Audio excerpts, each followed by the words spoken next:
How to add screen record button on your control center.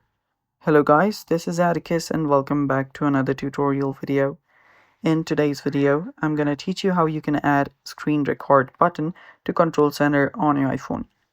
But before we begin, if you guys are new to our channel, head down below and hit the subscribe button so you don't miss out on our future videos. Also press the bell icon so you get notified when we release our new videos. Now let's begin. So here you can see the red blinking dot, that is my screen record button, which is currently in use. So if you want to add it on your control center, what you'll have to do is swipe down from the top right on your control center, long press, and after you long press on the control center, tap on add a control. After you tap on add a control, you should find the screen record option right here.